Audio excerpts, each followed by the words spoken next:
আসসালামু আলাইকুম সবাই। যারা বাইরে পড়াশোনার কথা নিয়ে ভাবতেছেন তাদের লাইফের one of the biggest step হয় আইএলটিএস করা, which is a very good decision. এখন এই ভিডিও তাদের জন্য না। যারা আইএলটিএস ছাড়া বিভিন্ন কান্ট্রিতে অ্যাপ্লাই করার প্ল্যানিং করছেন তাদের মধ্যে খুব কমন একটা মিথ কাজ করে, ডকুমেন্ট থাকলে টাকা থাকলে ভিসা অ্যাপ্লাই করলে ভিসা পেয়ে যাবে।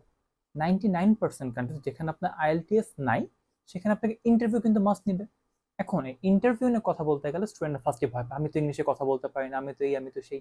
ভাই, আপনার ল্যাঙ্গুয়েজ প্রফিসিয়েন্সি না থাকলে আপনি একটা কান্ট্রিতে যাচ্ছেন যেখানে ইংলিশ ইজ দ্য ফার্স্ট ও সেকেন্ড ল্যাঙ্গুয়েজ, ওখানে কমিউনিকেট করবেন কেমনে? কমিউনিকেট করতে না পারেন আপনি পড়াশোনা করবেন কেমনে, কাজ করবেন কেমনে, মানে চলাফেরা করবেন কেমনে?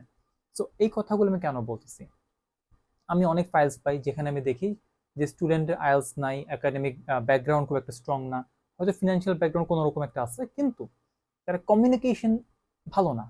এখন কমিউনিকেশন ভালো না থাকার কারণে কি তারা দেখা যায় কোনো ইংলিশেও কথা বলতে পারে না, মানে বাংলায় কথা বলতে কান্নাকাটি লাগে, ইংলিশেও কথা বলতে পারে না। সে যে নিজের সম্বন্ধে একটা কথা বলবে, I am this, I am that, I am from that place, my education qualification that, simple এই সেন্টেন্সগুলো বলতে স্ট্রাগল করে।